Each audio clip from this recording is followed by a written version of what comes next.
Olá, seja bem-vindo ao meu canal. Eu sou a Camila Miranda, advogada e professora universitária, e hoje nós teremos uma videoaula especial sobre o Estatuto da Pessoa com Deficiência. Então, pessoal, Lei 13.146 de 2015, Estatuto da Pessoa com Deficiência, também conhecido como Lei Brasileira da Inclusão. Para quem que essa legislação é importante? Por que você que está me assistindo precisa de saber sobre essa legislação? Essa lei ela é importante para advogados, assistentes sociais, psicólogos, para todas as pessoas que de alguma forma trabalham no âmbito das políticas públicas, lidam, com este grupo em situação de vulnerabilidade, que são os deficientes. Mas, principalmente, essa lei também é importante para quem está estudando para concursos públicos, já que nos últimos anos, é o conteúdo que vem sendo cada vez mais cobrado. Então, o que é importante que vocês saibam em termos de contextualização a respeito aí deste Estatuto da Pessoa com Deficiência? Essa lei, que é de 2015, ela foi fortemente influenciada pelos termos da Convenção sobre os Direitos da Pessoa com Deficiência, que foi realizada em Nova York em 2007. E aí os professores Faria, Cunha e Pinto, que são os autores de referência deste primeiro momento da nossa aula de hoje, vou colocar o link aqui embaixo, tanto da legislação quanto desta obra que eu utilizei para preparar, para caso você tenha interesse em adquirir. E aí esses professores, Faria, Cunha e Pinto, eles destacam que a Convenção sobre os Direitos da Pessoa com Deficiência, realizada em Nova York em 2007, acabou por ingressar depois no ordenamento jurídico brasileiro por meio de decreto legislativo. E foi, digamos assim, o ponto de partida para se influenciar a legislação brasileira no sentido de criar posteriormente este que veio a ser o Estatuto da Pessoa com Deficiência que nós estamos estudando aqui. E vale lembrar que, na visão dos mesmos professores, o Estatuto da Pessoa com Deficiência ele possui status de emenda constitucional. Então ele assume uma posição hierárquica de superioridade no ordenamento jurídico brasileiro por ter sido aprovado da forma que é exigida essa aprovação para que essa legislação adquira esse status. Então hoje o Estatuto da Pessoa com Deficiência, ele tem esse status, ele ocupa uma posição de supremacia no ordenamento jurídico brasileiro, porque ele é como se fosse, ele tem um status de emenda à Constituição. E vale lembrar que a proteção do deficiente, ela é um desmembramento da proteção dos direitos humanos. Quando a gente fala em direitos humanos, nós estamos falando dos direitos que são inerentes a todos nós. Mas, naturalmente, o Estado ele precisa dar uma atenção especial àqueles grupos que estão em condição de vulnerabilidade, nos quais os deficientes estão incluídos. Então, proteger os deficientes é proteger os direitos humanos, dar para os grupos que precisam esta atenção especial.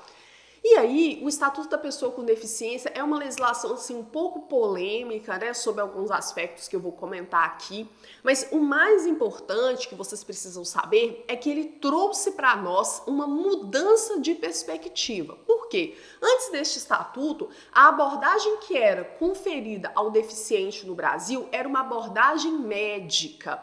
Hoje, entende-se que a abordagem que precisa ser utilizada em relação ao deficiente é uma abordagem biopsicossocial, ou seja, nós não temos que olhar o deficiente, que considerar só os aspectos médicos dessa eventual deficiência. É necessário que a gente pense nele de forma integral, como um ser que precisa ser inserido socialmente, que precisa de participar, que tem aí as suas vontades, os seus desejos, as suas expectativas.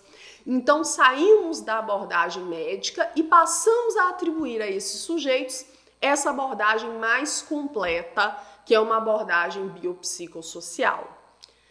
E aí, pessoal, a inclusão ela não é um favor né, ela não deve ser privilégio só de alguns. A inclusão, ela é um dever, ela é um direito, ela é um dever do Estado, mas ela é um direito dessas pessoas com deficiência. Por quê? A nossa Constituição Federal, né, logo no seu artigo 5º caput, ela fala sobre essa igualdade, né, que todos devem ser iguais perante a lei, deve ser garantida para todas as pessoas, né, direitos. E aí, o deficiente, a gente sabe que, embora a lei ela atribua essa igualdade formal para todas as pessoas, a gente sabe que, materialmente falando, eles não são iguais.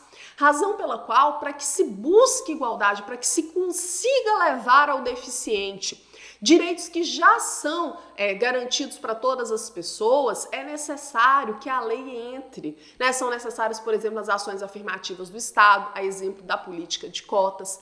Então, a inclusão ela não é um favor, ela é um dever para se buscar, para se materializar essa igualdade que é tão comentada aí no ordenamento jurídico brasileiro e, muitas vezes, para se buscar essa igualdade, a gente precisa considerar essas diferenças, né? É aquela máxima de Aristóteles que diz que a gente tem que tratar os iguais igualmente e os desiguais desigualmente na exata medida de sua desigualdade. E aí, o Estatuto da Pessoa com Deficiência, ele fala, né, que é proibida todo e qualquer tipo de discriminação da pessoa em razão da sua condição de deficiente. Isso está no artigo 4º do Estatuto. E aí, pessoal, essa lei, ela foi incorporada, né, no ordenamento jurídico brasileiro com alguns objetivos que a gente tem que mencionar.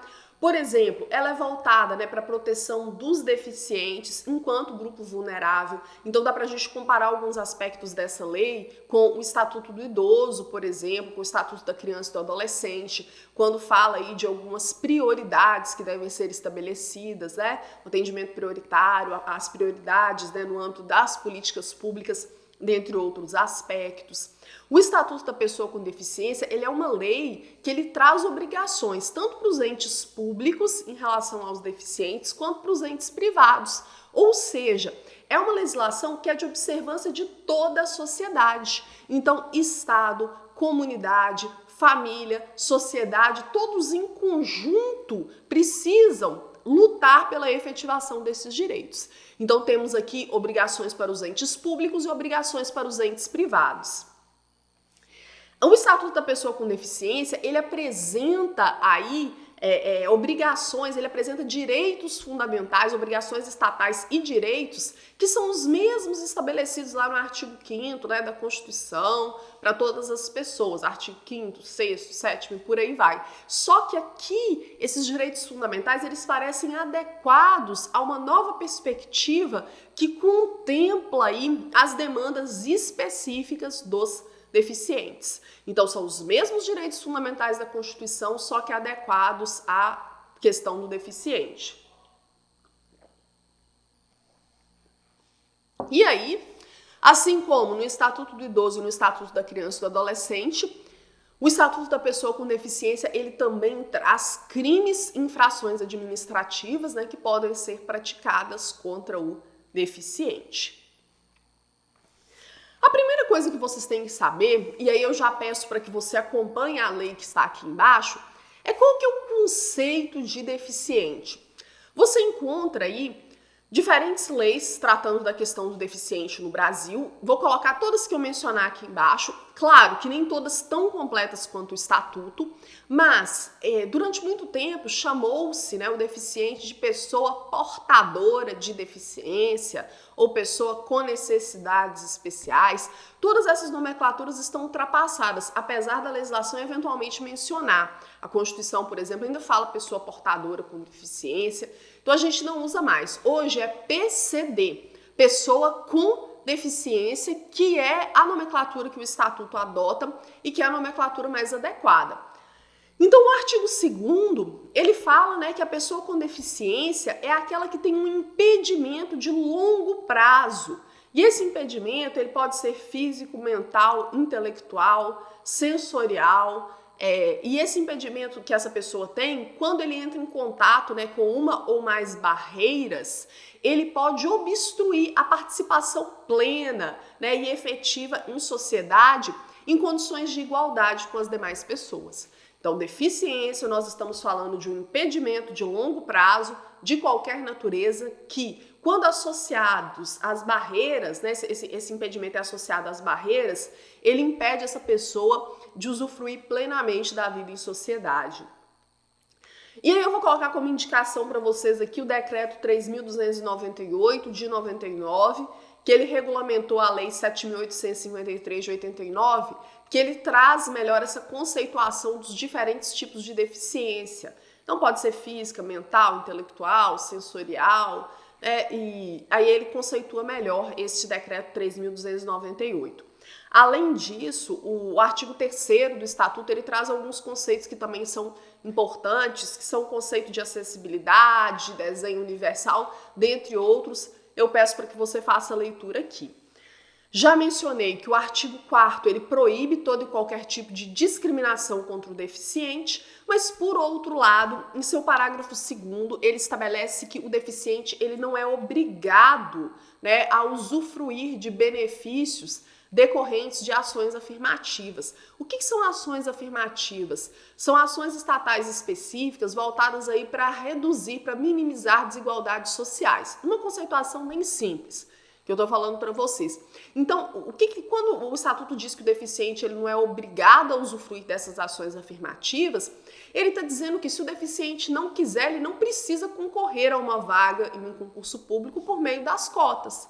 Fica a critério dele. Se ele quiser concorrer em ampla concorrência, ele pode. Então, ele não é obrigado a usufruir dessas ações que são específicas para ele. Pessoal, o que é o preconceito? O que caracteriza a discriminação contra o deficiente? Também está no Estatuto, no artigo 4º.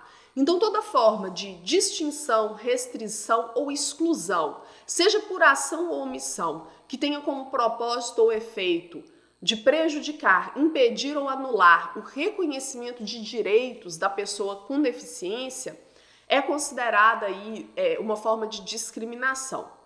Então, por exemplo, você se recusar a fornecer para o deficiente os meios que ele precisa para usufruir plenamente em sociedade, você ridicularizar, você xingar, você expor ele em razão da condição de deficiente, tudo isso é considerado conduta discriminatória pelo Estatuto, e vale dizer que discriminar uma pessoa em razão da sua deficiência é inclusive crime. Conforme o Estatuto da Pessoa com Deficiência, a pena pode ser de até 3 anos.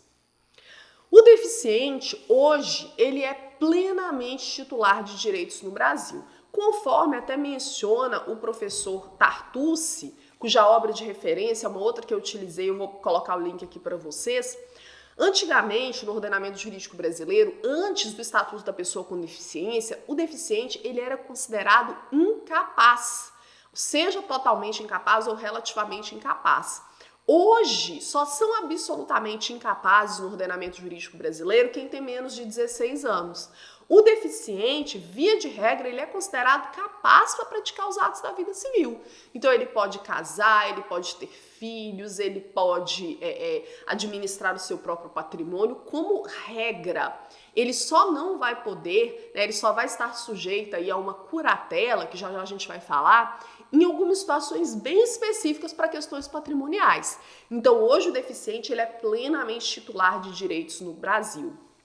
Segundo o professor Tartucci, deixa-se de lado a proteção de tais pessoas, né, numa perspectiva de dignidade e vulnerabilidade, para se priorizar a dignidade e liberdade. Então, a ideia é proporcionar mesmo para o deficiente a plena inclusão, o pleno direito, né, de usufruir aí da vida civil.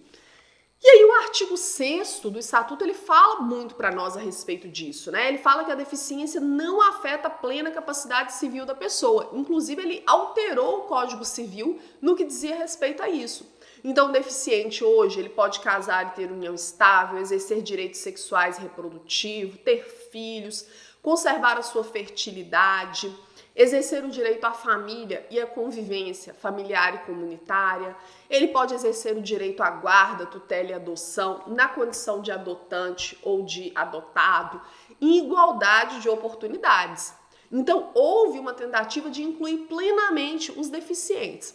É claro que esse dispositivo ele é objeto de críticas, né, por parte de alguns autores. Por exemplo, quando proibia-se, né, o casamento do deficiente, principalmente o deficiente mental, há quem defenda que era no sentido assim de proteger esse deficiente, né, não no sentido de discriminar, mas hoje, via de regra, a não ser que ele esteja, né, sob curatela, que ele tem um curador, e mesmo assim o curador vai ser só para apoiá-lo, para representá-lo em questões patrimoniais, o deficiente ele pode fazer tudo em sociedade, independente do tipo de deficiência, da mesma forma que as demais pessoas que não possuem essa limitação. E aí, com relação à figura do curador, o que é o curador? Em alguns casos, quando o deficiente não tiver o necessário discernimento, né, para a prática dos atos da vida civil, o artigo 84 do Estatuto fala que vai ser nomeado para ele um curador. Então, a curatela é uma medida protetiva extraordinária, sempre proporcional às necessidades e às circunstâncias de cada caso e vai ser pelo menor tempo possível, só para atender os interesses desse deficiente em sua administração patrimonial. Então, o artigo 85, né, explicado pelo professor Tartucci, ele fala que a curatela afetará tão somente os atos relacionados aos direitos de natureza patrimonial e negocial do deficiente. Então, a curatela não alcança o direito ao corpo, à sexualidade, ao matrimônio, à educação, nada disso. Vale dizer que o Estatuto da Pessoa com Deficiência, ele trouxe também um importante instituto que já existia no direito estrangeiro, voltado aí, né, para a defesa dos interesses da pessoa com deficiência, que é a tomada de decisão apoiada, que também está no artigo 84. O que isso significa? Ao invés do deficiente ter um curador que vai representá-lo para praticar atos de natureza patrimonial na vida civil, vale dar como exemplo esses atos de natureza patrimonial, por exemplo, uma compra e venda de um imóvel, né? Foi inserida a figura da tomada de decisão apoiada. O que é essa tomada de decisão apoiada que tem até preferência em relação à curatela? É quando o deficiente, ele, pela via de uma ação judicial, do mesmo jeito que a curatela ela é feita por meio de uma ação judicial, a tomada de decisão apoiada também. Esse deficiente, ele elege aí pelo menos 2 pessoas que são da confiança dele para apoiá-lo, para aconselhá-lo na hora de praticar os atos da vida civil. Então são pessoas que têm vínculo com ele, né, que têm uma relação de confiança e que vai fornecer elementos e informações necessárias para quando esse deficiente precisar ir praticar atos da vida civil. Então, hoje em dia, né, é muito mais preferível que esse deficiente ele faça uso do instituto da tomada de decisão apoiada do que o da curatela. Via de regra, o curador é para situações de incapacidade, o deficiente, como regra, ele não é mais incapaz. O que as pessoas têm que fazer em caso de violação de direitos do deficiente? Olha só, é dever de todas as pessoas, todos nós, comunicarmos à autoridade competente qualquer forma de violação ou de ameaça aos direitos da pessoa com deficiência. E aí, essa comunicação, né, geralmente ela é feita aos conselhos de defesa do deficiente existentes no município, à autoridade policial ou mesmo ao Ministério Público, a depender do caso. Sendo que os órgãos de saúde que atendem pessoas com deficiência, eles são obrigados a fazerem essa notificação compulsória em qualquer situação em que eles notem que existe alguma situação de violência contra o deficiente. Ok? Aí o deficiente tem uma série de direitos que eu vou comentar aqui melhor para vocês, né? Direito ao atendimento prioritário, à vida e dignidade, habilitação e reabilitação, direito à saúde, direito à educação, à moradia, ao trabalho, assistência e previdência social. Vale lembrar que, com relação a isso, a gente tem a Lei 8.742 de 93, a Lei Orgânica de Assistência Social, LOAS, que eu vou colocar aqui embaixo, que é uma legislação de referência importante para o deficiente. O deficiente tem o direito de cultura, esporte, turismo e lazer, sempre observadas as questões de acessibilidade. E o deficiente tem direito também ao transporte e à mobilidade. Então, em relação ao direito à vida, o que o Estatuto da Pessoa com Deficiência fala? Ele fala que o deficiente ele tem o direito a uma vida digna. ele não pode ser obrigado a se submeter a nenhum tipo de intervenção clínica ou cirúrgica que não seja da vontade dele. Então, o deficiente ele tem o direito de ser consultado em caso de procedimentos médicos que o envolvam. Essa intervenção sem a consulta prévia ao deficiente só poderá ser feita pelos órgãos médicos em situações em que envolve, risco de morte ou em uma emergência. Então, ele tem o direito, a livres decisões a respeito dessas questões. O deficiente tem o direito à habilitação e à reabilitação. O que quer dizer que essa habilitação e a reabilitação, ela tem como objetivo, desenvolver plenamente as potencialidades, talentos, habilidades e aptidões físicas do deficiente. Essa habilitação e reabilitação serão sempre focadas no diagnóstico e na intervenção precoces, Os serviços do SUS e do SUAS devem trabalhar de forma articulada para poder garantir este direito ao deficiente. O deficiente tem o direito à saúde. A saúde, a gente vai sempre pensar em atenção integral, em todos os níveis de complexidade. O direito à saúde do deficiente é prestado por meio do SUS. O deficiente, ele sempre tem direito a manter com ele um acompanhante em tempo integral, via de regra, nas consultas, nos procedimentos que envolvem aí a saúde. Casos de suspeita ou confirmação de maus tratos contra o deficiente serão comunicados compulsoriamente, serão objeto de notificação compulsória pelos serviços da saúde ao Ministério Público, autoridade policial e conselhos de defesa do deficiente, como eu falei. O deficiente tem direito à educação. E aí, vale lembrar, gente, que essas disposições referentes ao direito à educação, elas são plenamente aplicáveis tanto às instituições públicas quanto às instituições privadas. Então, a instituição privada, ela também tem o direito de garantir, ela também tem o dever, de garantir a acessibilidade do deficiente, e ela não pode cobrar nada a mais por isso, as instituições privadas.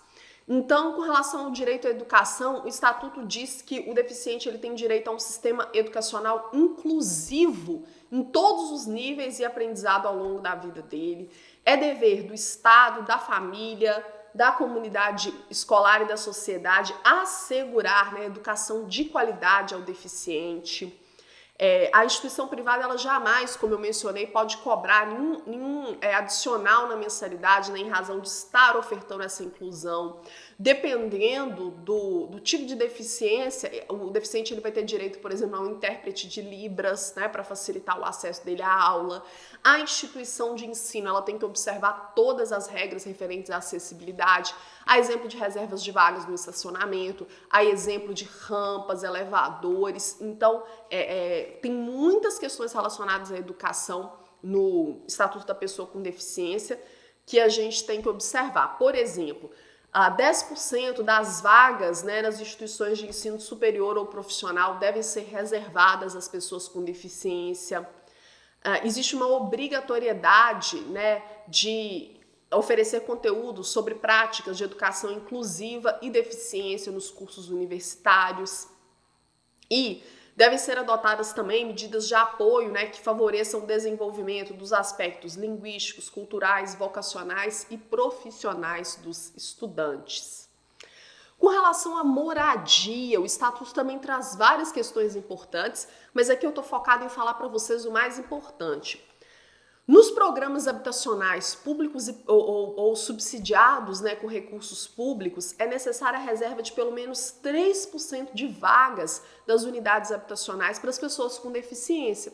Então, por exemplo, Minha Casa Minha Vida, que é um exemplo desses programas, ele tem que ter uma reserva de pelo menos 3% das vagas nessas unidades habitacionais voltadas para o deficiente, que deverão ser, naturalmente, unidades inclusivas, que atendam às regras de acessibilidade.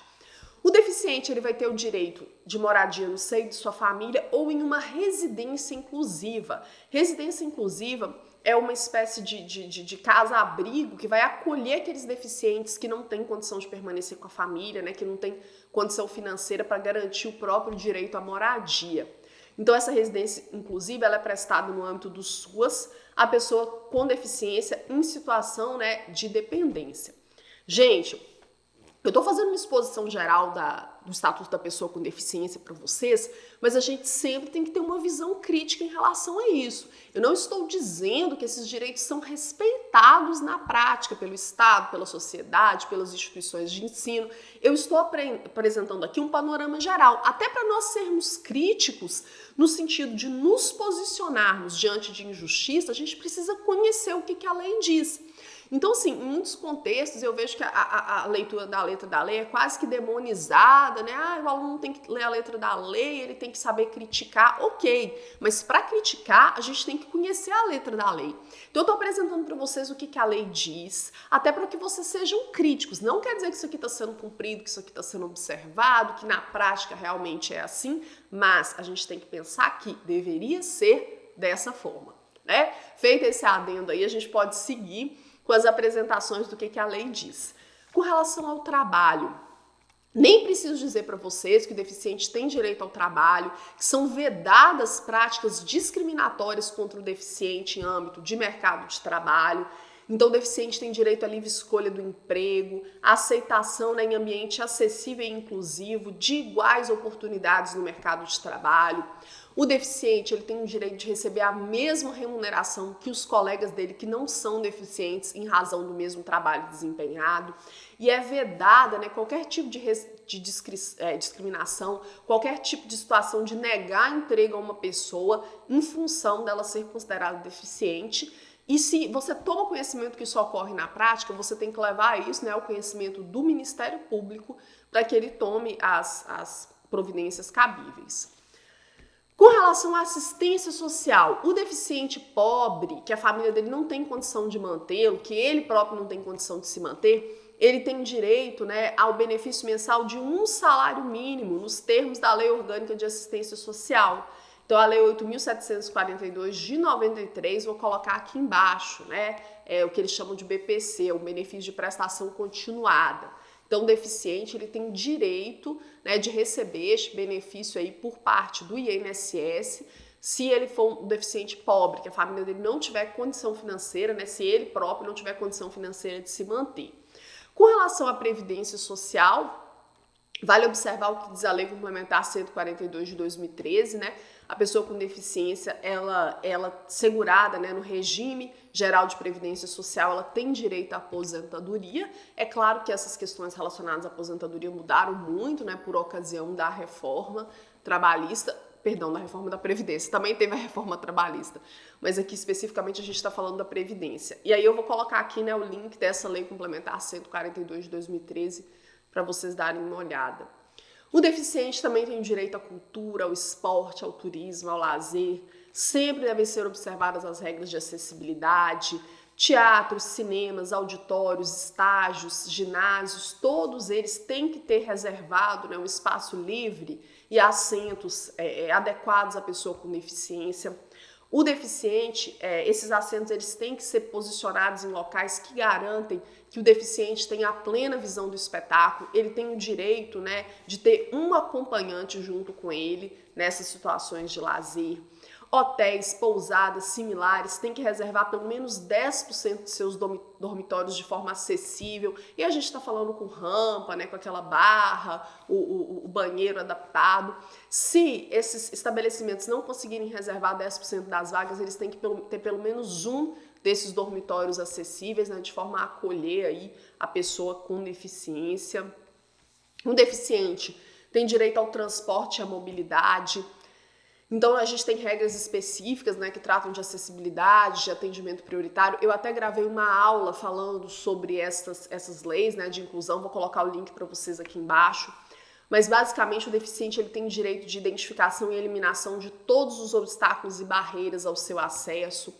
Ele tem o direito de que seja pelo menos 2%, né, do total de vagas dos estacionamentos seja garantida, pelo menos esses 2%, tem que ser pelo menos uma vaga, né? Se não puder executar esse percentual de 2%. Mas reservada para o deficiente, né? Com o chão pintado, sinalizado. E tem que ser próximo ao local de circulação de pedestres.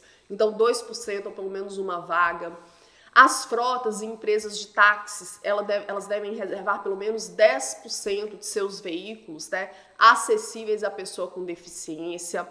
Com relação às locadoras de veículos, né, o deficiente ele tem o direito de locar um veículo adaptado para ele. Então o estatuto fala que a cada 20 veículos, pelo menos um na locadora tem que ser adequado, né? Tem que atender aí essas normas de acessibilidade, tem que ser adaptado para o uso da pessoa com deficiência. E, além desses direitos, gente, vale lembrar que o Estatuto da Pessoa com Deficiência, ele prevê ainda crimes e infrações administrativas que estão relacionadas a discriminar os PCDs, né, as pessoas com deficiência. E aí essas condutas estão do artigo 88 até o artigo 91. Então nós temos, por exemplo, né, praticar, induzir ou incitar discriminação contra alguém em razão da deficiência, apropriar-se, né, de bens, proventos, pensão, benefício, aposentadoria do deficiente, abandonar o deficiente em casas de saúde, reter o cartão magnético. Então são todas condutas aí que estão previstas, né, ou como crime ou como infração administrativa no estatuto. Aí, pessoal, esse Estatuto da Pessoa com Deficiência, ele veio para somar, né? Ele veio aí para, juntamente com outras leis que já tratam da questão do deficiente, algumas delas eu vou até linkar aqui embaixo para vocês, para poder promover mesmo a inclusão dessas pessoas na vida em sociedade. A gente sempre vai interpretar essa lei de forma crítica, porque ela não é plenamente efetivada, mas a gente vai sempre pensar que a inclusão, ela não é uma faculdade do poder público. Ela é um dever, ela é um direito da pessoa com deficiência, ao mesmo tempo um dever do poder público e de toda a sociedade. Então, sejamos críticos, sim, mas primeiramente vamos nos ocupar em conhecer a legislação até para a gente se mobilizar no sentido de exigir o cumprimento. Se você tem alguma dúvida, alguma pergunta, comenta aqui embaixo. E se você quer ver uma videoaula de alguma outra lei específica, pode comentar, porque quem sabe eu gravo para você. Um grande abraço e até mais!